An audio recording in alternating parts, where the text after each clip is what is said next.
तो जय हिंद सभी को। नमो हरिहन्ताणम्,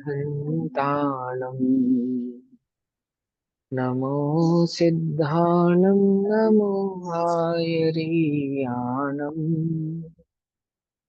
नमो वज्झायाणम्, नमो लोये सहस्राहुणम्।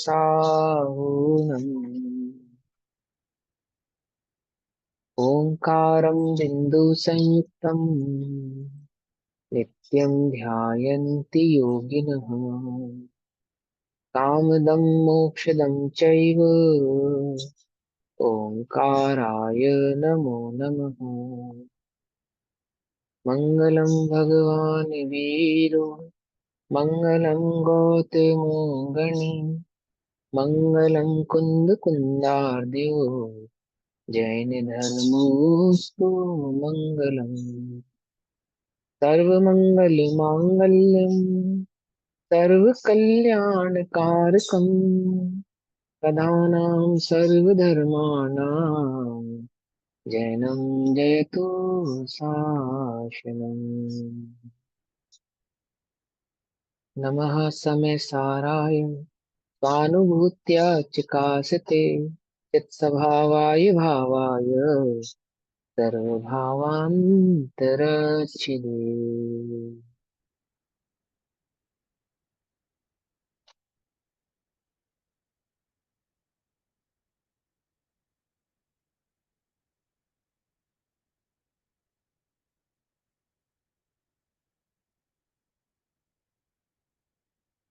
हमारी दोपहरकालीन कक्षा का विषय चल रहा है श्री समय सारजी ग्रंथ और श्री समय सारजी का स्वाध्याय हम सभी आचार्य अमृत चंद्र देव द्वारा रचित आत्मख्याति टीका के माध्यम से कर रहे हैं। आत्मख्याति टीका निर्जरा अधिकार गाथा नंबर 194, 194 नंबर की गाथा, पेज नंबर 304, 304 नंबर का पेज है। निर्जरा अधिकार है। गाथा पाठ हमने किया था और गाथार्थ भी किया था, टीका भी पढ़ी थी। भावार्थ हमें आज पढ़ना है। भावार्थ पढ़ने से पहले गाथा पढ़ते हैं। दव्ये उभुञ्जन्ते नियमा जायदि सुहं व दुःखं वा तं सुह दुःखमुद्विनणं वेदधि अदृनिज्जरं जादी। ठीक। इसका सामान्य भाव अच्छे से समझ में आना चाहिए। क्या कहते हैं? पर द्रव्य के उपभोग निश्चय दुख वा सुख होए हैं, इन उदित सुख दुख भोगता फिर निर्जरा हो जाए है। ठीक। प्रकरण चल रहा है निर्जराधिकार का। तो निर्जराधिकार में क्या समझाएंगे? निर्जरा का स्वरूप समझाएंगे। और निर्जरा का स्वरूप समझाते हुए क्या बतलाएंगे कि निर्जरा किसको होती है? कि निर्जरा तो एकमात्र ज्ञानी को ही होती है। ठीक। ज्ञानी का लक्षण क्या है? ज्ञानी का स्वभाव क्या है? ज्ञानी का स्वरूप क्या है? तो हमें पिछली बातों में समझाया कि ज्ञानी किसको कहना। ये बात हमने पिछली गाथाओं में समझाई कि ज्ञानी किसको कहना, ज्ञानी का स्वभाव कैसा है, ज्ञानी का स्वरूप कैसा है, कैसे कैसे जानेंगे कि यह ज्ञानी है। और जो ज्ञानी है अर्थात जो आत्मा जानता है, अपने आत्मा को पर से विभक्त जानता है ना, तो स्वरूप को जानता है।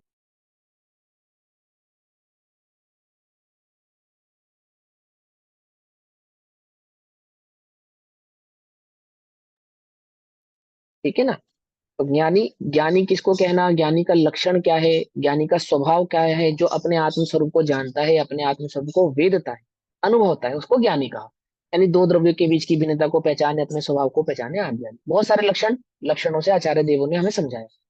तो निर्जरा किसको वर्तेगी? ज्ञानी को वर्तेगी। तो अब निर्जरा का स्वरूप समझा रहे हैं कि ज्ञानी को निर्जरा किस प्रकार से होती है, किस प्रकार से होती है। तो यहाँ इस गाथा में, गाथा नंबर 194 में इस भाव को समझाते हैं कि जो कर्म का उदय है, जो भी कोई जीव उस कर्म के उदय को भोगेगा, ज्ञानी भोगे चाहे अज्ञानी भोगे। अभी तो पहले आप ये समझ लो कि कोई भी जब कर्म का उदय आएगा तो वो दो भेदों के साथ आता है। कर्म का उदय दो प्रकार से अनुभव में आता है। क्यों? क्योंकि जो अनुभव है या जो वेदन है, वेदना, वेदना कहो अनुभव कहो, वेदना माने दुख रूप वेदना की बात नहीं कर रहे हैं। वेदना कहने का तात्पर्य वेदन से, अनुभव से, भोगने से, भोगने से, ठीक है ना। तो वह दो प्रकार से ही हो सकता है, या तो सुख रूप होगा या तो दुख रूप होगा। ठीक। अब यहाँ पे कोई कंफ्यूजन क्रिएट हो सकती है, ऐसे कोई शंका खड़ी कर सकता है कि भैया परद्रव्य में तो सुख दुख है ही नहीं, मात्र दुख ही है ना। तो परद्रव्य का वेदन तो सुख रूप कैसे हो सकता है? वो तो दुख रूप ही है। सुख तो एकमात्र आत्मा में, पर में तो सुख होता ही नहीं।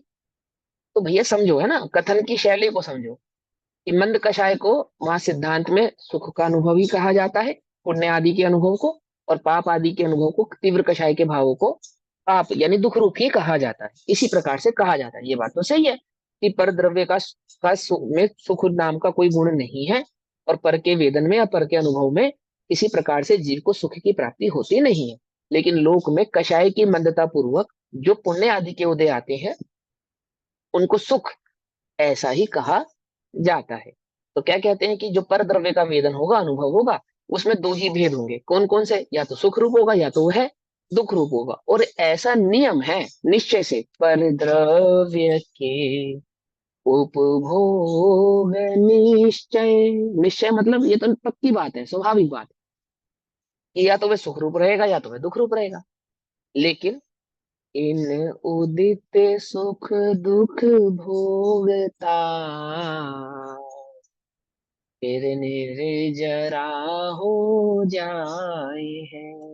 ये जो कर्म के उदय आते हैं, उदय में आने के बाद चाहे वे सुख रूप से उदय में आए चाहे वे दुख रूप से उदय में आए, कोई भी जीव उन्हें भोगे और फिर ये कर्म के उदय निर्जरा को प्राप्त हो जाते हैं। लेकिन इस प्रोसेस में, प्रोसेस तो दोनों के साथ सेम ही रहता है, ज्ञानी के साथ भी और अज्ञानी के साथ भी।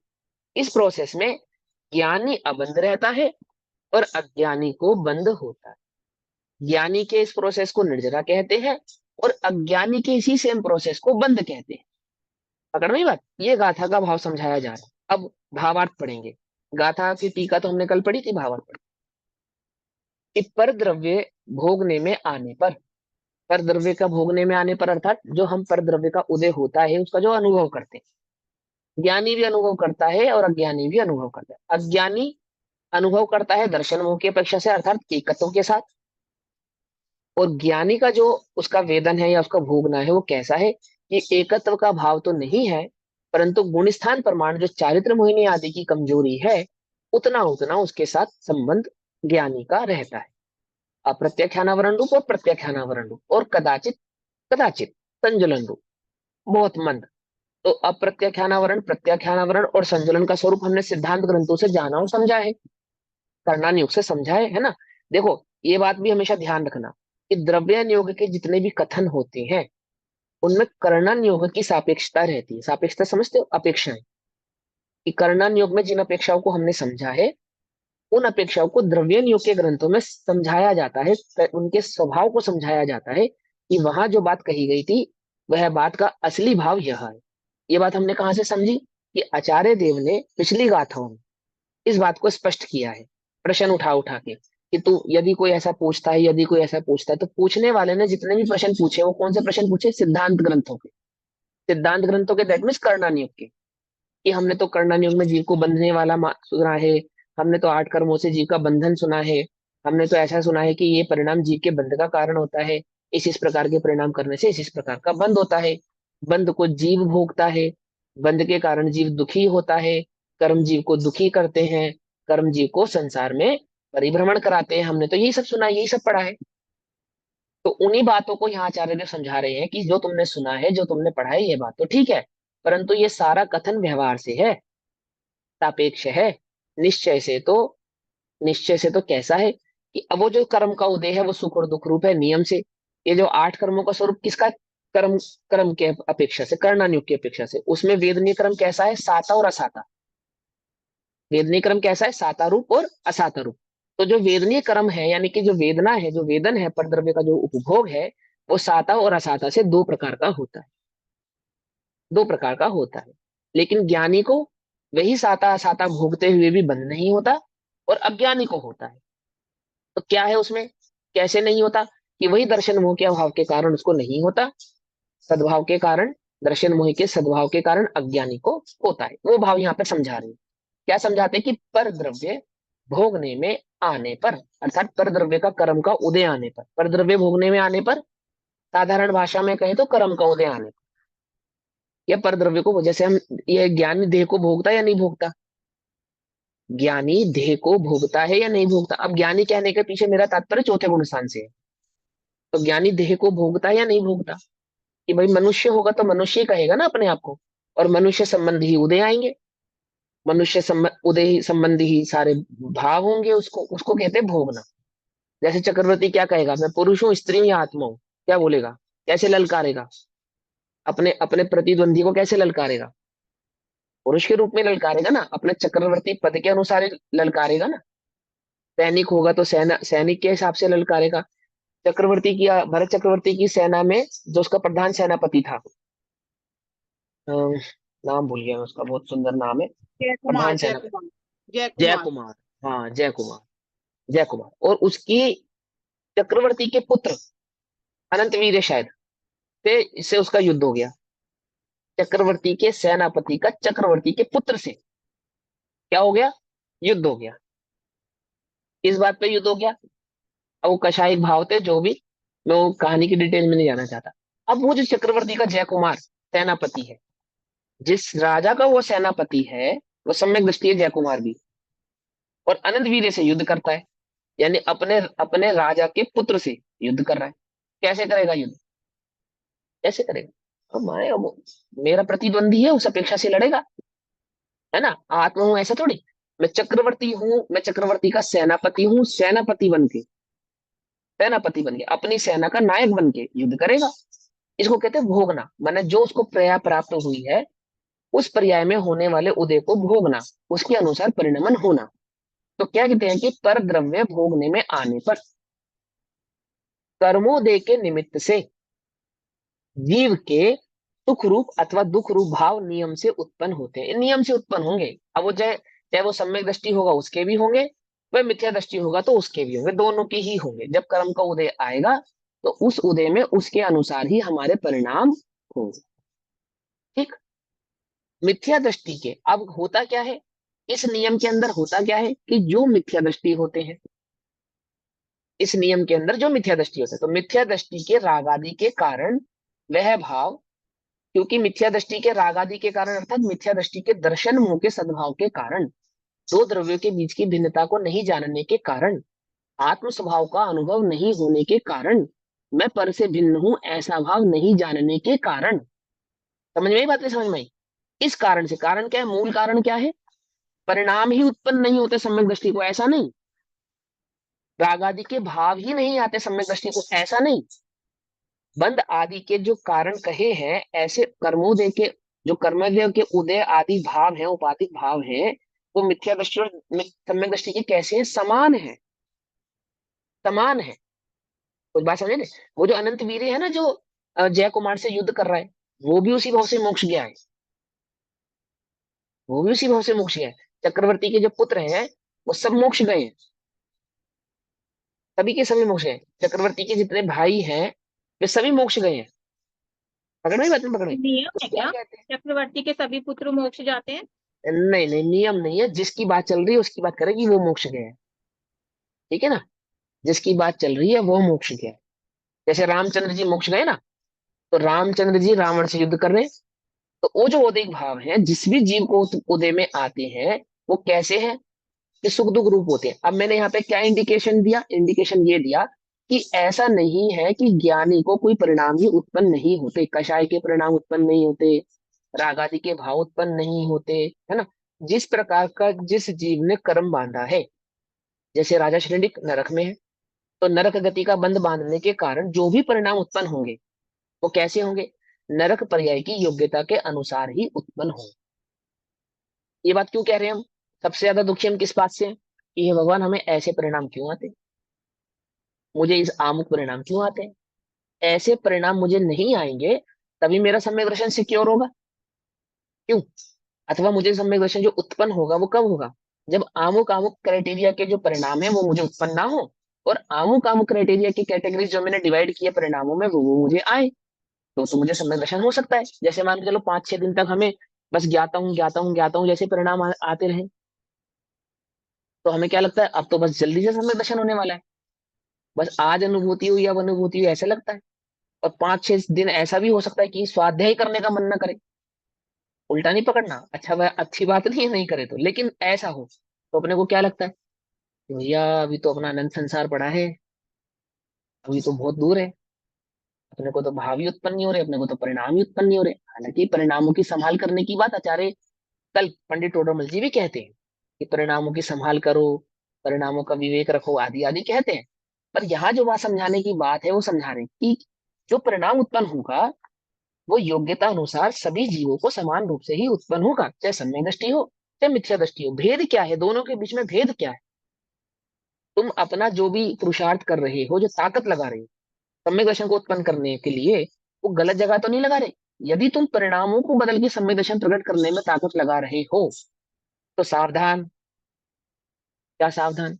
कि जिन्हें पलटकर तुम सम्यक दर्शन प्रकट करना चाहते हो उन्हें पलटकर 3 काल में भी सम्यक दर्शन उत्पन्न नहीं हो सकता, हुआ नहीं है। क्या है इसका उदाहरण? देखो, जो ग्रेविक उत्पन्न करने वाला जो साधु है मुनि है, उसको इतना भी परिणाम अशुभ नहीं आता, इतना भी परिणाम, इतना माने तिल तुष मात्र परिणाम अशुभ नहीं आता। यदि आवे तो ग्रेविक उत्पन्न नहीं होगा। उसकी मन वचन काय की तीनों लेशाएं शुक्ल ही होती हैं, ये नियम है। यदि मानसिक लेश्या उसकी शुक्ल नहीं होगी तो ग्रेविक उत्पन्न नहीं हो सकता। आप पढ़ो निश्चयभाषी के व्यवहाराभाषी के स्वरूप में आचार्य कल पंडित टोडरमल जी ने ये बात स्पष्ट तरीके से समझाई है। यदि परिणामों में जरा सी भी गड़बड़ करे, जरा सी भी, तो ग्रेविक उत्पन्न नहीं होगा। इतने बढ़िया और निर्मल परिणाम, निर्मल दिखावटी परिणाम नहीं है उसके, ऐसा ही फील करता है, फील करता है। जैसे किसी ने कषाय के वशीभूत आगे उसके ऊपर उपसर्ग किया ना, तो खाली खाली वचन से क्षमा कर दिया ऐसा नहीं, खाली काया से क्षमा कर दिया ऐसा नहीं, मन में उसके प्रति विकल्प भी उत्पन्न नहीं करता कि इसने मुझ पर उपसर्ग किया है, ऐसा विकल्प भी उसको नहीं आता।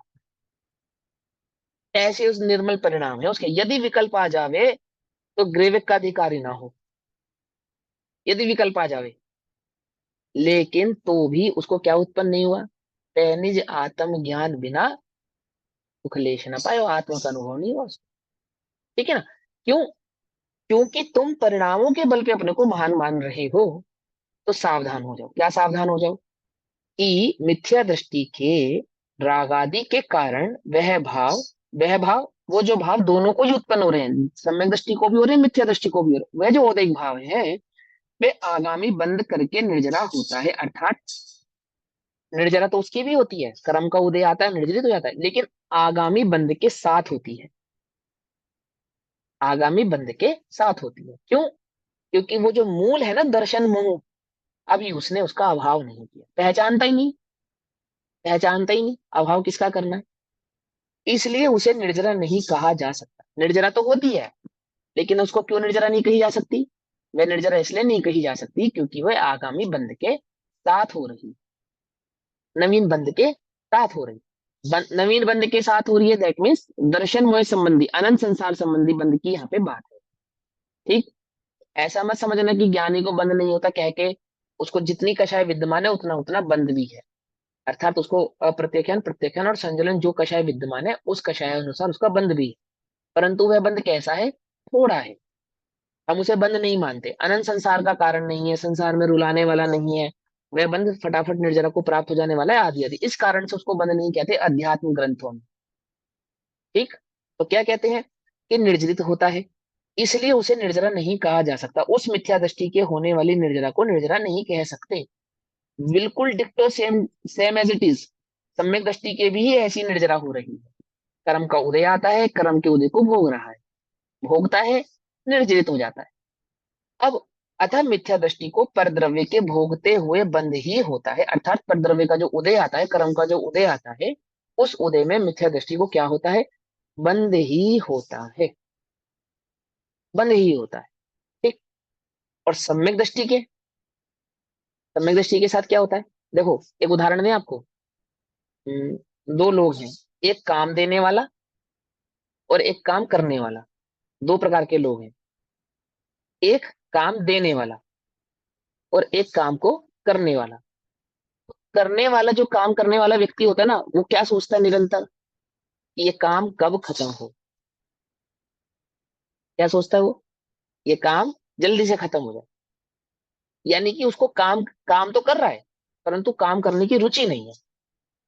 और काम देने वाला क्या सोचता है कि ये काम कभी खत्म ना हो, ये खत्म हो तो दूसरा दूं, ये खत्म हो तो तीसरा दूं, ये खत्म हो तो चौथा दूं। कुछ बात समझ रहे हैं?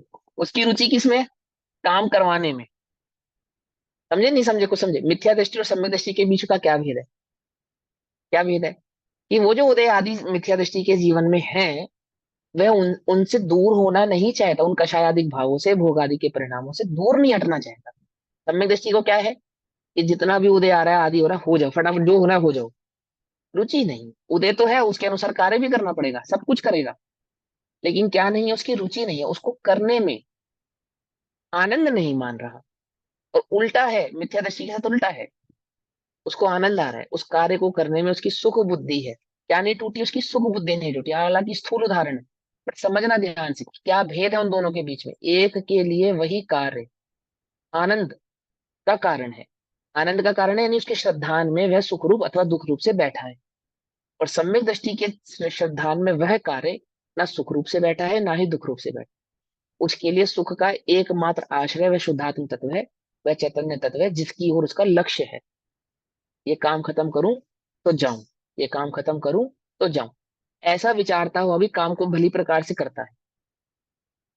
भली प्रकार से करता है, नहीं करता, खराब नहीं करता, अच्छे से करता है। लेकिन क्या चाहता है? खत्म करूं और जाऊं। कुछ बात समझ में? रुचि, रुचि पर द्रव्यन से भिन्न आप में, क्या रुचि सम्यक भला है।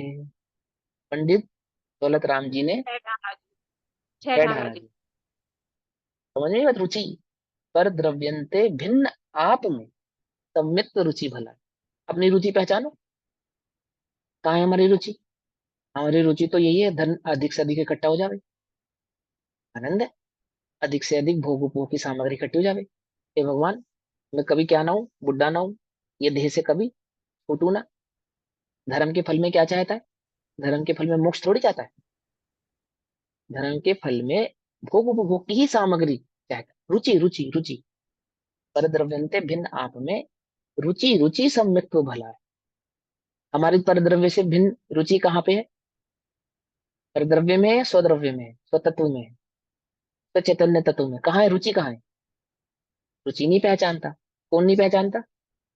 मिथ्या दृष्टि नहीं पहचान। भेद नहीं है ना, भेद, भेद नहीं है उसको। भेद होवे तो रुचि की भी खबर हो, स्वभाव की भी खबर हो, है ना? नहीं है उसको। तो क्या कहते हैं? सम्यक दृष्टि के रागादिक न होने से। अब रागादिक नहीं होने से कहने का तात्पर्य क्या है? वो दर्शन मोह संबंधी जो राग आदि है, यानी कि एकत्व भाव नहीं होने से, पर द्रव्य संबंधी एकत्व, ममत्व, कर्तत्व और भोक्तत्व जो भाव है, जो बुद्धि है, जो मिथ्या श्रद्धान है, वह नहीं होने से, वह नहीं होने से आगामी बंध किए बिना ही, नवीन बंध को किए बिना ही, नवीन बंध मतलब दर्शन मोह संबंधी नवीन बंध को किए बिना ही वह भाव निर्जरित हो जाता है। वह भाव निर्जरित हो जाता है, अर्थात वो जो भाव उसको उत्पन्न हुआ, वो जो परिणाम उसको उत्पन्न हुआ, उस परिणाम उस भाव अनुसार परिणमन हुआ, और परिणमन हो और बात खत्म। पकड़ में आई बात? नहीं पकड़ में आई? अनुकूल परिणमन निरंतर बना रहे ऐसा मिथ्या दृष्टि चाहता है, प्रतिकूल परिणमन नहीं बने ऐसा मिथ्या दृष्टि चाहता है। परिणमन को परिणमन जानता है, ये सम्यक दृष्टि का भाव है। क्या कुछ बात है? हमारे अनुकूल परिणमनों को हम कैसा चाहते हैं? ये परिणमन होते रहे, होते रहे, होते रहे। प्रतिकूल परिणमनों के प्रति हमारा क्या परिणाम है? हे भगवान, ना हो, ना हो, ना हो। हमारा टोटल भेद विज्ञान किस रूप से है? परिणमनों से जो हम भेद विज्ञान करते हैं, पर्यायों से जो हम भेद विज्ञान करते हैं, मिथ्या दृष्टि की बात कर रहे हैं, वो कैसे है कि अनुकूलों से तो भेद विज्ञान ही नहीं करता, टोटल भेद विज्ञान भी करता है कदाचित, तो प्रतिकूल से करता है। क्यों? तुम्हारे मन अनुसार कोई बहुत बढ़िया सामग्री तुम्हें प्राप्त हो जावे, 1 करोड़ का हीरो का हार तुम्हें प्राप्त हो जावे, तो तुम उससे भेद विज्ञान करते हो? ये मेरा नहीं है, मुझसे भिन्न है, ये मेरे सुख का कारण नहीं है। और प्राप्त होने पर, ये नहीं भी प्राप्त होता तो भी सामान्य भाव, लेकिन उसी की जगह कोई प्रतिकूलता हमारे जीवन में आती है, तो हम भेद विज्ञान करना पड़ता, नहीं करना पड़ता? दुख भी होता है, और चूंकि दुखी होना नहीं चाहिए तो हम क्या करते हैं? भेद विज्ञान करते हैं नहीं करते? टोटल भेद विज्ञान कब याद आता है हमें कि करना चाहिए? जब कोई हमारी तारीफ करे तब, या कोई जब हमारा अपमान करे तब? कब? जब कोई हमारी प्रेज करे, हमारी प्रशंसा करे, हमें बहुत उत्तम उत्तम बात कहे, तब हम भेद विज्ञान करते हैं? या जब कोई हमारा अपमान करे, हमारे अनुकूल हमें कोई शब्द ना कहे, हमारे साथ कोई प्रतिकूलता हो, तब करते हैं? कब करते हैं? है ना? तो क्या है कि मिथ्या प्रतिकूल दृष्टि होने पर। अनुकूल, हाँ, तो मिथ्या दृष्टि अनुकूल परिणमनों को चाहता है कि होते रहें, और प्रतिकूल परिणमनों से भेद विज्ञान भी कर लेता है कदाचित कि ना हो, नहीं होने चाहिए। हे भगवान, ऐसे भी क्या पाप किए? क्या भगवान कब याद आए? जब पाप को दे तो भगवान भी याद आ गए, भगवान की बात भी याद आ गई, भेद विज्ञान भी याद आ गया। और अनुकूल परिस्थितियों में ना भगवान याद आते, ना भगवान की बात याद आती, ना वो भेद विज्ञान याद आता। क्यों? पर द्रव्यन्ते भिन्न आप में, रुचि सम्यक भला है। रुचि है नहीं, तो कहाँ है रुचि? कि पर द्रव्यन में रुचि जो है, वो मिथ्यात्व का कारण। ठीक है ना? तो क्या हुआ उसको? इस ज्ञानी के जो परिणमन होते हैं, जो भाव उत्पन्न होते हैं, जो पर्यायगत योग्यता अनुसार जो पर्याय में परिणमन होते हैं, अनुकूल हो चाहे प्रतिकूल हो, कैसा रहता है? वे उनके प्रति ज्ञाता ही रहता है। ना वे अधिक होवे ऐसा चाहता है, ना ये नहीं होवे ऐसा चाहता। अब चाहने की बात को समझना ध्यान से, ये मानसिक चाहना नहीं है, ये श्रद्धा के लेवल पे चाहना है। ठीक है? ये मन के लेवल पे चाहने की बात नहीं है, ये आंतरिक रुचि के लेवल की बात है, अंतर की बात, ये आत्मा की बात है, स्वभाव की बात है ना? बहुत सारी चीजें ऐसी है ना, हम मन से भले ही चाहते हैं, श्रद्धांत से नहीं चाहते। ऐसी बहुत सारी चीजें हैं। वो सम्यक दृष्टि के भाव को थोड़ा चिंतन करो, विचार करो। क्या आचार्य देव हमें बात समझाना चाहते हैं, उसको मानसिक स्तर पे मत रखो, उसको कहाँ ले जाओ? उसको श्रद्धा के लेवल पे लेकर जाओ, उपयोग के लेवल पे लेकर जाओ। तो क्या कहते हैं कि मिथ्या दृष्टि को पर द्रव्य के भोगते हुए बंद ही होता है, सम्यक दृष्टि के रागादिक न होने से। रागादिक नहीं होने से का भाव क्या कह रहे हैं यहाँ पे? कि हमने तो सुना है कि सम्यक दृष्टि के भी राग तो होता ही है, कि दर्शन यहाँ पे मोह। रागादिक, दर्शन हाँ, दर्शन मोह, कि मोह। पर द्रव्य संबंधी जो एकत्व ममत्व कर्तत्व और भोक्तत्व बुद्धि है, वह सम्यक दृष्टि जीव की टूटी है ना, उसको यहाँ पे कह रहे हैं रागादिक का अभाव नहीं, भाव नहीं होने से, रागादिक ना होने से, आगामी बंद किए बिना ही, नवीन बंद हुए बिना ही वह भाव निर्जरित हो जाता है। वह जो भी भाव उसको उत्पन्न हुआ है, वह कैसा हो जाता है? निर्जरित हो जाता है। इसलिए उसे निर्जरित कहा जा सकता है, इसलिए हम उस भाव को तो निर्जरित हुआ है ऐसा कह सकते हैं, अन्य को नहीं कह सकते, अन्य को नहीं कह सकते, है ना? अतः सम्यक दृष्टि के परद्रव्य भोगने में आने पर निर्जरा ही होती है। क्या कह रहे हैं? सम्यक दृष्टि के परद्रव्य भोगने में आने पर, अर्थात कर्मोदय आने पर, परद्रव्य भोगने आने पर मतलब कर्मोदय आने पर। देखो, हम ये कहते हैं कि भरत जो थे वो सम्यक दृष्टि थे, और बाहुबली भी सम्यक दृष्टि थे, और भरत बाहुबली के बीच में क्या हो गया? युद्ध हो गया। तो दो भाई होने पर भी लड़ तो लिए, क्या हुआ? जब सम्यक दृष्टि भी लड़ सकते हैं तो मिथ्या दृष्टि भी लड़ सकते हैं। और हम अगर अपने भाई से लड़ते हैं, तो इससे हमारे मिथ्यात्व का क्या लेना देना? सम्यक दृष्टि भी लड़ सकते हैं। और तुम्हें पता है, एक भाई ने हार कर क्या धारण कर ली? दीक्षा धारण कर ली। आश्रय किसका लिया? स्वभाव का। एक भाई ने जीत कर किसका आश्रय लिया? किसका आश्रय लिया? कर्म तीव्र, कर्म उदय की तीव्रता में कदाचित सम्यक दृष्टि का सम्यक दृष्टि से युद्ध भी हुआ, तो भी उस कषाय के मंद होने पर दोनों के परिणाम, उसका उसकी भी तो चर्चा करो, उसकी भी तो चर्चा करो। एक ने तो दीक्षा धारण करी, स्वभाव का आश्रय लिया, और दूसरे ने माफी मांगी, क्षमा मांगी, भाई ये राजपाट मेरे किसी काम का नहीं है, तुम ही रख लो, मैं इस चक्रवर्ती पद का क्या करूंगा, क्या करूंगा, नहीं मुझे नहीं चाहिए। वो उसको बड़ी गलानी हुई, ये मैंने क्या किया, इसकी तो तुम चर्चा नहीं करते, इसका तो तुम चिंतन नहीं करते, क्या चिंतन करते हो, युद्ध हो गया था भाई, उनका भी युद्ध हो गया, हमारा भी हो गया, तो क्या हो गया। अरे वो कषाय बंद होने पर ज्ञानी को खेद वर्तता है कि क्या हुआ, ये नहीं होना चाहिए। वो रुचि नहीं रही फिर उस राज्य की, उस पाठ की, उस चक्रवर्ती पद की रुचि नहीं रही, क्षमा मांग, जीतने के बाद भी कि नहीं भाई ये तो, ये मेरे भोगने योग्य नहीं। अब वो तो दीक्षा ले ली उन्होंने, तो उन्होंने तो दीक्षा ले ली।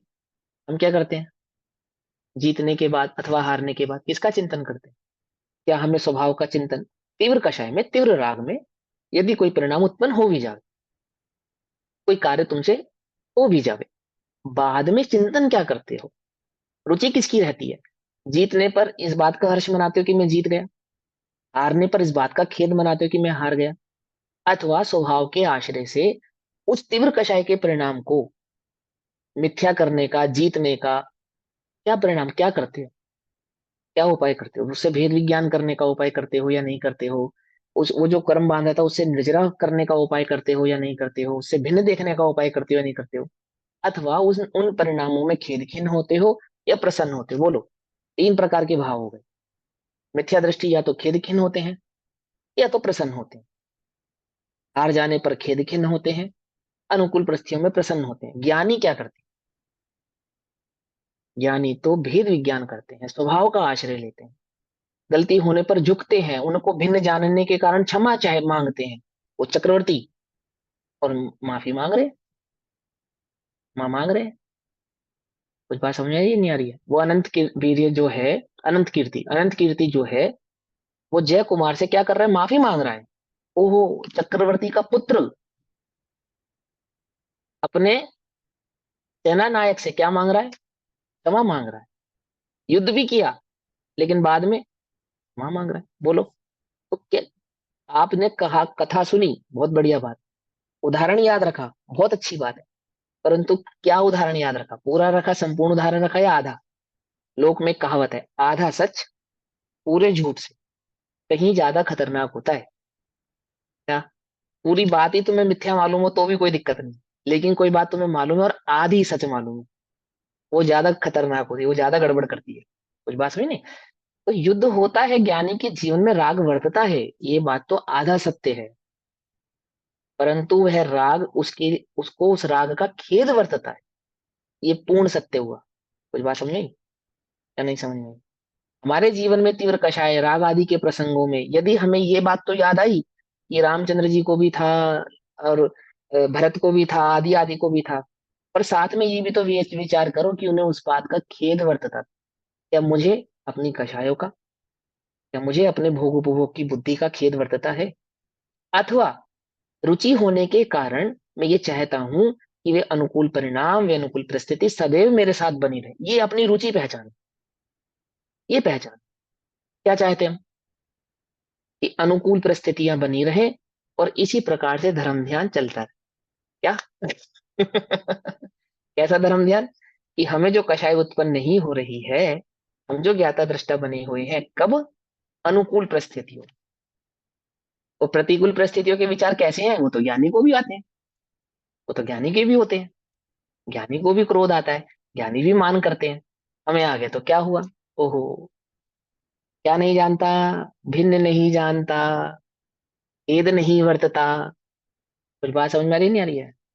और रुचि आत्मा की नहीं है, रुचि तो किसकी है, परद्रव्य की है, अनुकूल परिणमन की है ना, उनके भोग उपभोग की ही है, तो क्या क्या कहते हैं, इसलिए उसे निर्जरित कहा जा सकता है, क्योंकि सम्यक दृष्टि के रागादिक न होने से, दर्शन मोह आदि का भाव नहीं होने से, परद्रव्य में होने वाले उदय आदि का भाव उत्पन्न होने पर भी निर्जरित हो जाता है, इसलिए उसे निर्जरित कहा जा सकता है। अतः सम्यक दृष्टि के परद्रव्य भोगने में आने पर निर्जरा ही होती है।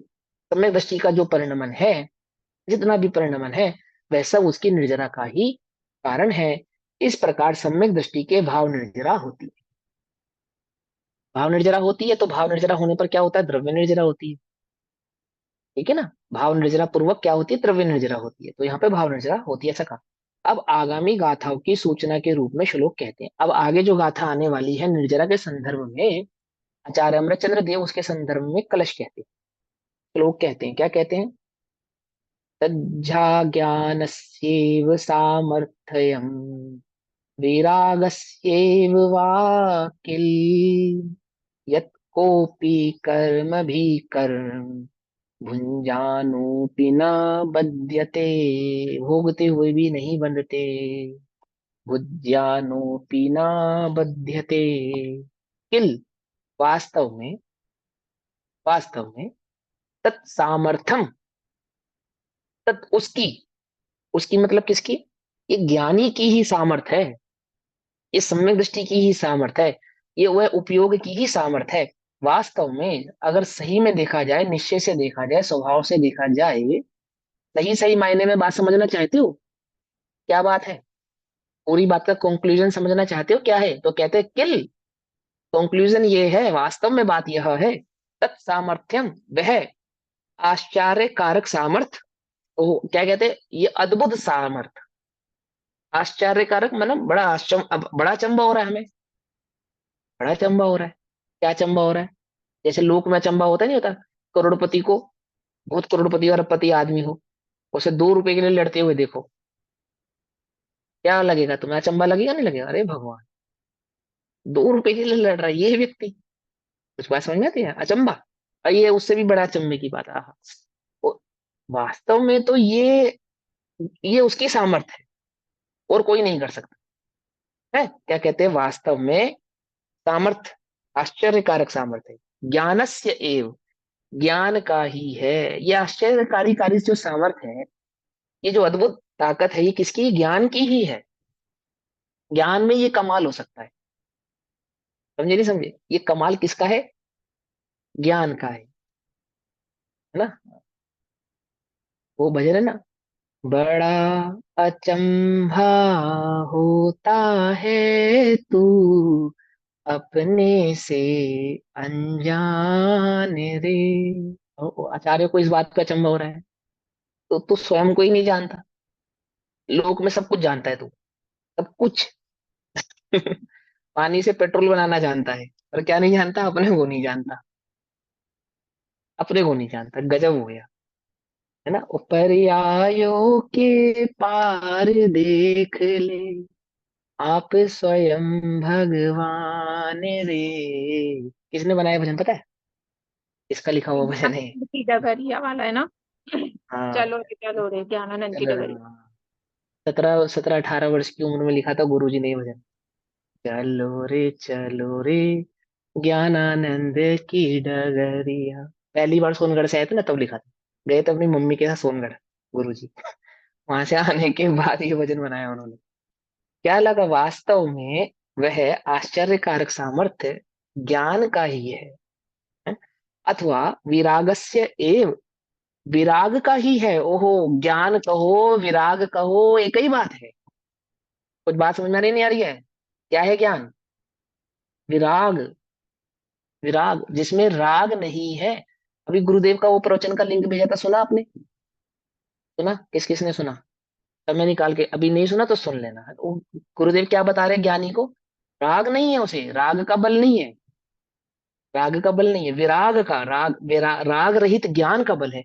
वह ज्ञान में राग को मिलाकर नहीं देखता, वह ज्ञान को राग से भिन्न जानता है। राग किसका है, वो तो पुद्गल का है, कारण कार्य, कारण कार्य वो पुद्गल का है, और ज्ञान में किसको नहीं मिला था, पुद्गल को नहीं मिला था, पुद्गल को नहीं मिला था, राग को भी नहीं मिला, एक ज्ञान को ही ऊर्ध्व रखता है, मुख्य रखता है, अनुभव होता है, अनुभव की बात बतला रहे हैं गुरुदेव, कि वहां पे ज्ञानी का अनुभव कैसा है, क्या है उसके वेदन में क्या आ रहा है, क्या कहते हैं कि ज्ञान का ही है, और ज्ञान का ही है माने क्या, एटलेशु, क्या मतलब है इसका, ज्ञान का ही है, ओहो ज्ञान का ही है मतलब वैराग्य का ही है, क्योंकि कि ज्ञान की वैराग्य से मैत्री है, अज्ञान की राग से मैत्री है।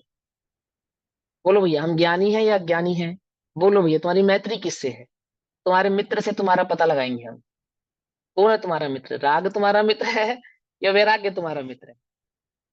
कि यदि राग तुम्हारा मित्र है तो अज्ञानी हो। मित्र है मतलब रुचि किसकी है, समझे? मित्र मतलब समझे ना, रुचि किसकी है। मित्र किसको बनाते हैं हम? जिससे हमारा मन मिलता है। मित्र उसी को ना जिससे हमारा मन मिलता है, उसे मित्र बनाते हैं। अमीरी गरीबी का भेद नहीं होता मित्र में, कोई भेद नहीं होता। गोरे काले का भेद नहीं होता, लंबे छोटे का भेद नहीं होता, कास्ट का धर्म का भेद नहीं होता, कोई भेद नहीं होता। क्या है, मन मिलना चाहिए बस, उसे हम मित्र बनाते हैं।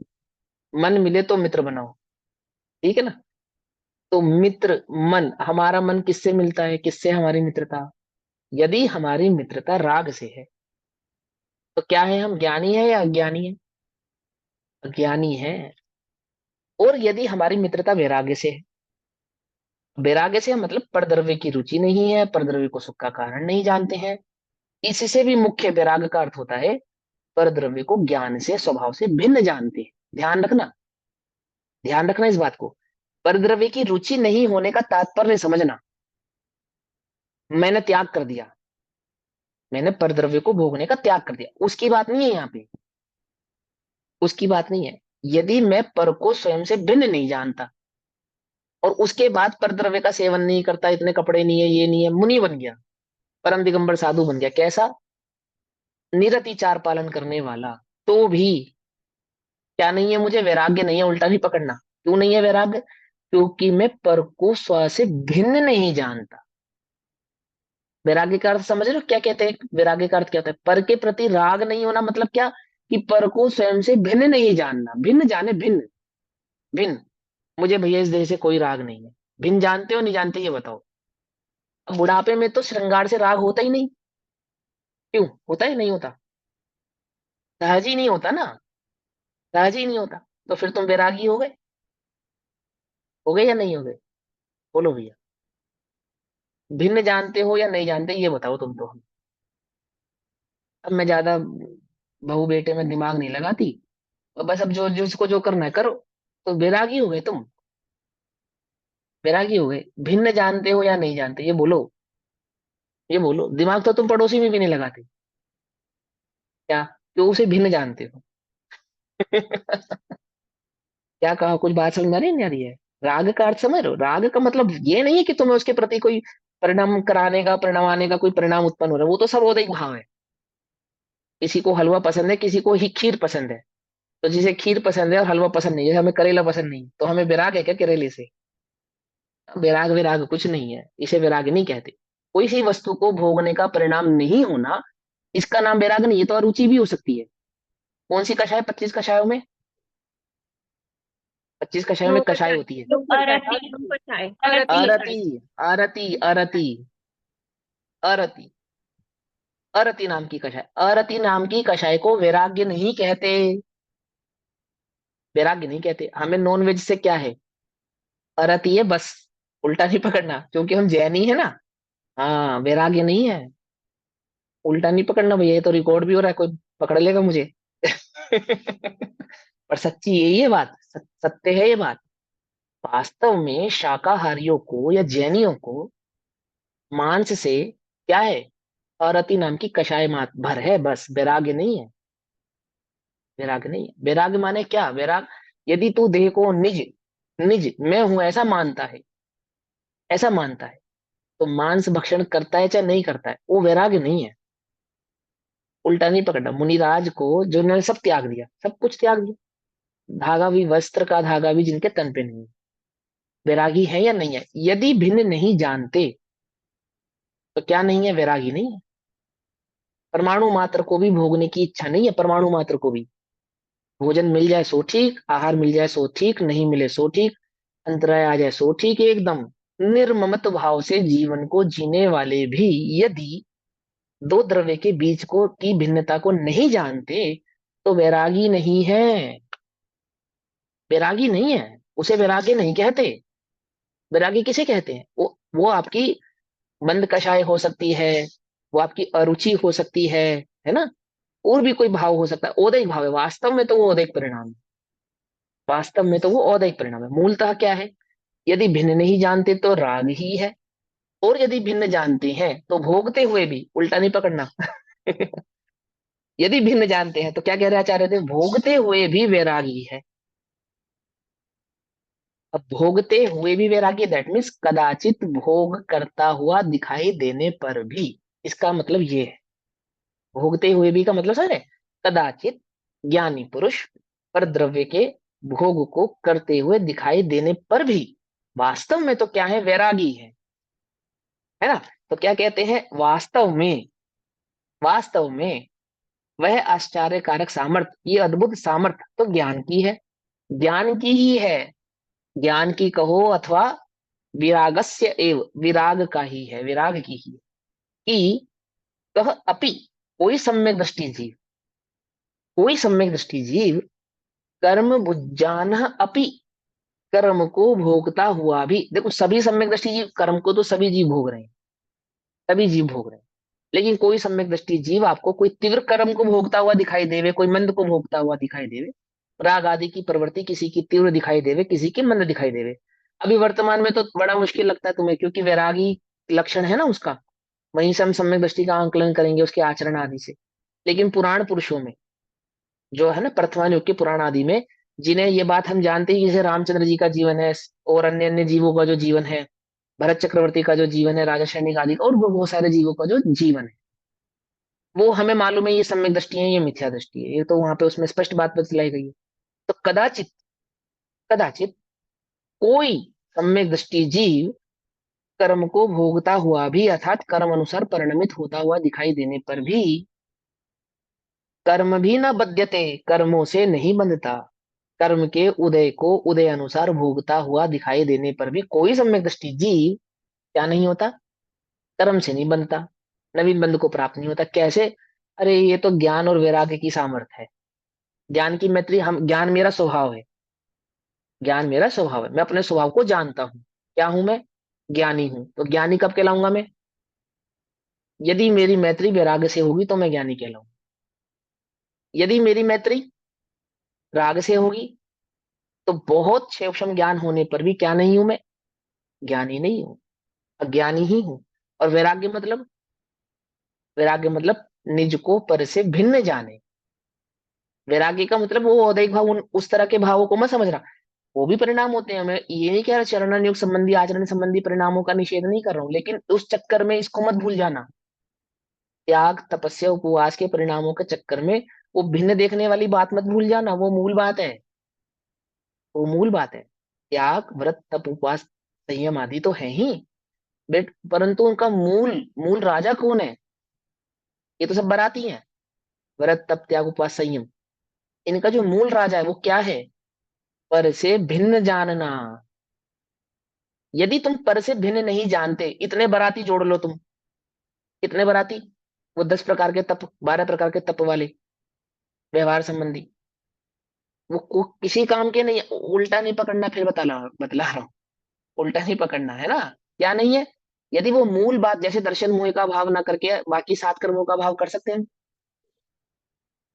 बोलो भैया, दर्शन मोह का भाव मत करो, बस बाकी 7 का भाव कर देते हैं, हो सकता है नहीं ऐसा, हो सकता, नहीं हो नहीं सकता। हो सकता, नहीं हो सकता।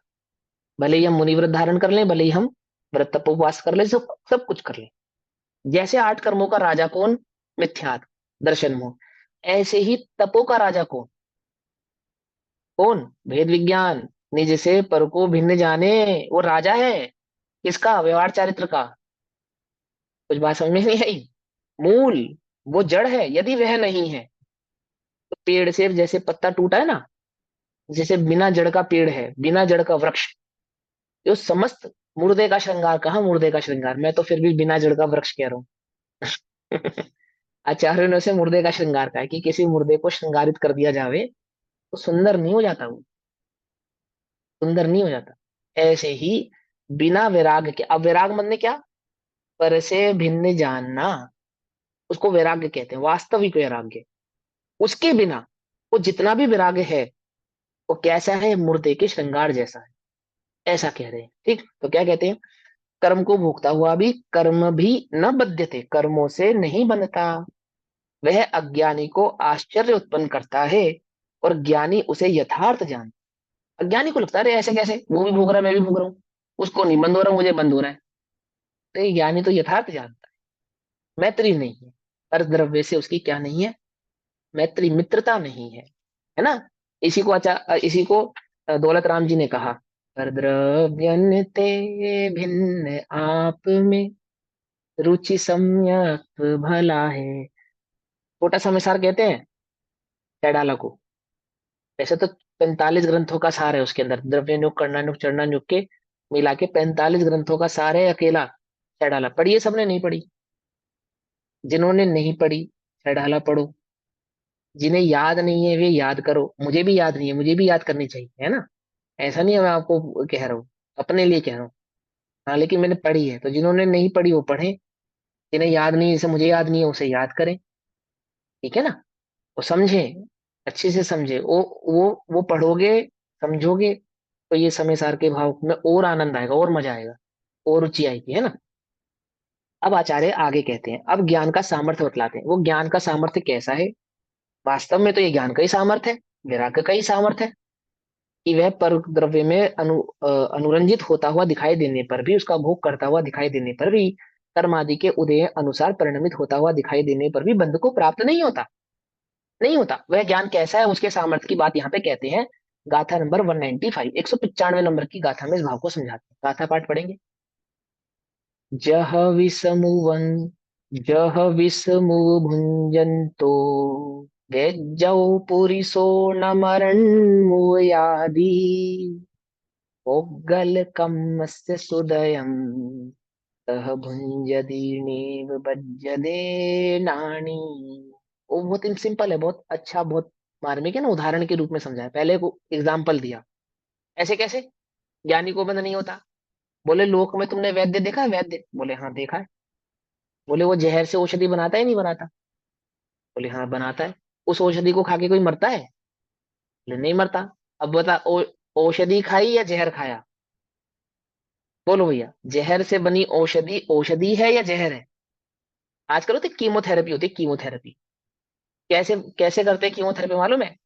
वो जो कोबरा होता है ना, सांप, उसका जो जहर होता है, उसकी एक जहर की एक बूंद में तो 150 पता नहीं कितने लोगों को मारने की सामर्थ होती है। कुछ इतने, कुछ उसका ऐसा कुछ है, मुझे पता नहीं पूरा क्राइटेरिया क्या है। उस जहर के सांप से, उस सांप के जहर से कीमोथेरेपी करते हैं। क्या करते हैं, रोग मुक्त करते हैं, यानी कैंसर के कीटाणुओं को मिटाते हैं। अब ये भी हमने सुना है, मुझे रियलिटी पता नहीं, पर ये बात तो पक्की है कि इस जहर से औषधि बनाई जाती है। जैसे धतूरा जहर है ना। और ये तुम्हारी किसकी खेती होती है, डोडा की खेती करते हैं, क्या कहते हैं, अफीम, जहर है, वास्तव में जहर है। उससे क्या बनाते हैं, जहर है मॉर्फिन कि जैसी भांग दवाइयां है। बनाते हैं। नहीं, नशा कारक तो है, अगर अधिक सेवन करो तो मर जाएगा, जहर है वो।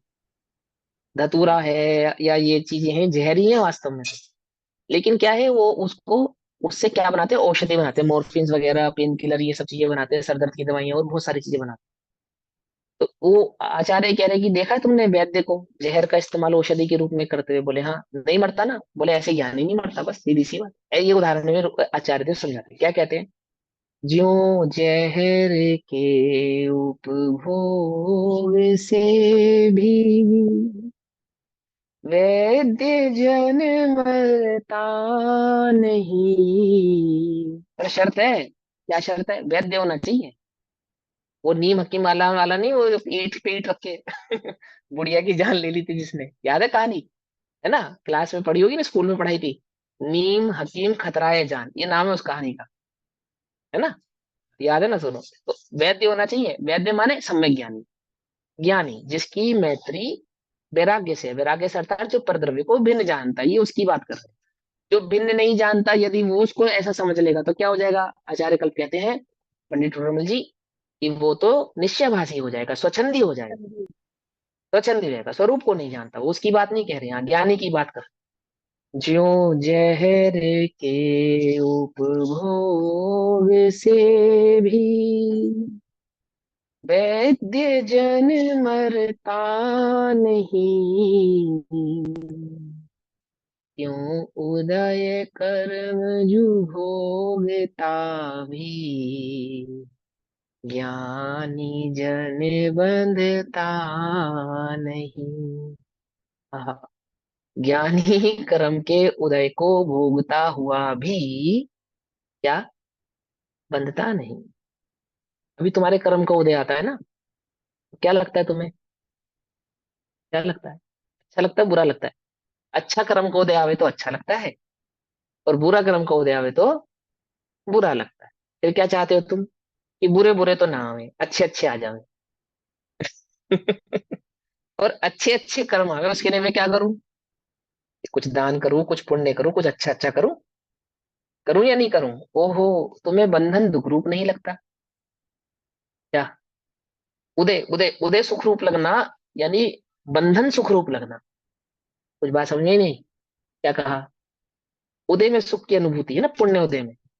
तो वास्तव में तो तुम्हें किसकी रुचि है? कर्म की रुचि, बंध की रुचि है। क्यों? कर्म का क्या स्वभाव है? कर्म का स्वभाव है बांधना। जैसे सांप का स्वभाव है ना। सांप का क्या स्वभाव कहते हैं? नीति नीति में पढ़ाते हैं ना कि सांप से मित्रता मत करो। सांप तो क्या करता है? डसता ही है। जैसे चंदन अपने शीतल स्वभाव को नहीं छोड़ता, ऐसे चंदन दुर्जनों को किसकी उपमा दी? सांप की उपमा दी। सज्जनों को चंदन की उपमा दी। वो श्लोक है, मैं श्लोक भूल गया। तो इसी प्रकार कर्म कैसे हैं? सज्जन है या दुर्जन है? कि दो प्रकार के हैं, सज्जन है और दुर्जन। बोलो भैया, कौन बतलाएगा? आश्रम अधिकार से बतलाओ। लोहे की बेड़ी और सोने की बेड़ी। वास्तव में तो दुर्जन ही है। ये तो हम कहते हैं लोहे की और सोने की। पढ़ो, फिर से पढ़ो आश्रम अधिकार।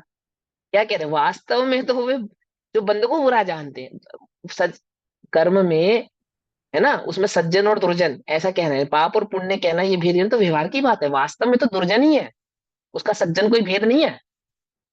कर्म में सज्जनता का कोई भेद नहीं है। अर्थात वे कैसे हैं? बांधने वाले हैं। बोलो भैया, जो संसार में तुम्हें रुलाए, भटकाए, तुम उसे भला मानोगे? जो तुम्हें ठगे, थोड़ा ठगा, वो पहले वाला ठगना वो ज्यादा बुरा था, बोले क्यों? उसने ज्यादा ठगा। ये दूसरा ठग अच्छा था, क्यों? इसने थोड़ा ठगा। कौन सा ठग अच्छा है? जो ज्यादा ठगे वो, या जो कम ठगे वो? बोलो भैया। ठग तो ठगे ही है ना, दोनों ही। पकड़ में ही बात नहीं, पकड़ में ही। और ये कहती गजब की बात है, बोलो ऐसे मूर्ख को, कि वो पुराने वाले ठग से नए वाले ठग को भला जानता है। बोले क्यों? क्योंकि पुराने वाले ने ज्यादा ठगा था और इसने कम ठगा है, तो ये तो सज्जन हुआ ना। ये वाला थोड़ा ईमानदार निकला। अरे सज्जन है या ठग है? ठगों की भी कैटेगरी होती है। क्योंकि क्योंकि इसने इसने 6,000 रुपये चुराए, इसलिए इसे 6 घंटे की जेल। उसने 6 लाख चुराए, इसलिए इसे 6 महीने की जेल। बोलो ये चोरी की कितनी सजा? कि कितना चोरी किया उसके ऊपर डिपेंड करती है। ऐसे ही है ना, ऐसे ही मिलती है ना सजा। है, ऐसे नहीं मिलती। तुम 6 करोड़ चुराओ, 6 लाख चुराओ, चाहे 6,000 चुराओ, 6 महीने सजा है ना चोरी की, तो 6 महीने सजा है, सबके लिए इक्वल है, बराबर है। वो क्या कहते हैं, उसमें क्या तर्क देते हैं? भैया इसको मौका ही नहीं मिला। इस जो 6,000 चुरा सकता है वो 6 करोड़ भी चुरा सकता है। सजा चोरी सामग्री की नहीं है, सजा चोरी की है। सजा चोरी की है।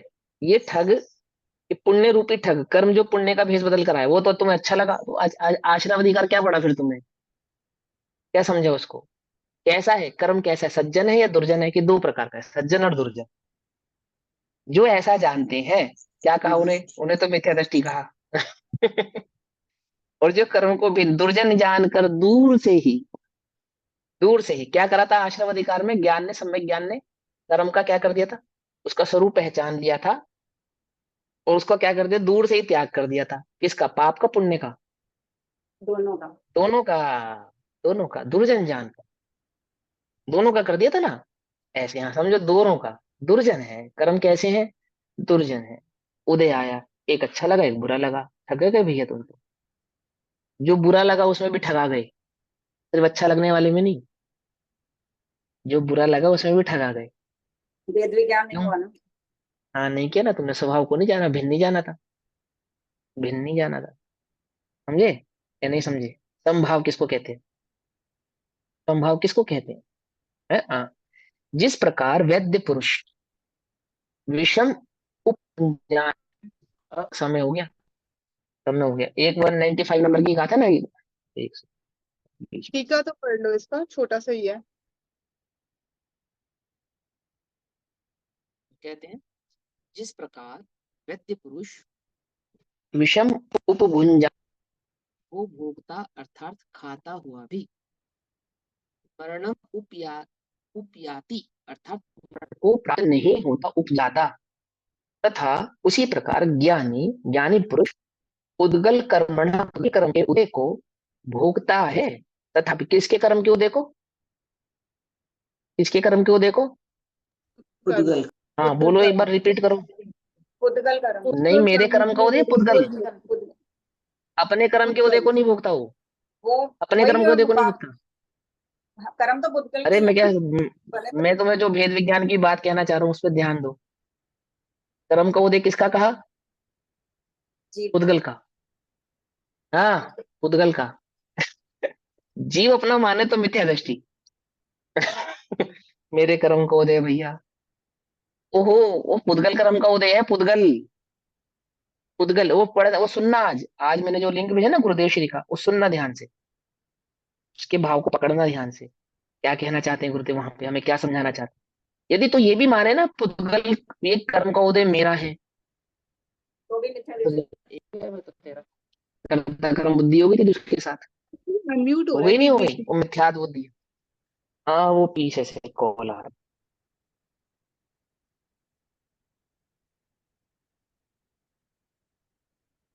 चलो ठीक है। ओम नमः सिद्धेभ्यः। निज निधि अनंत प्रकार को वंदना शतबार है।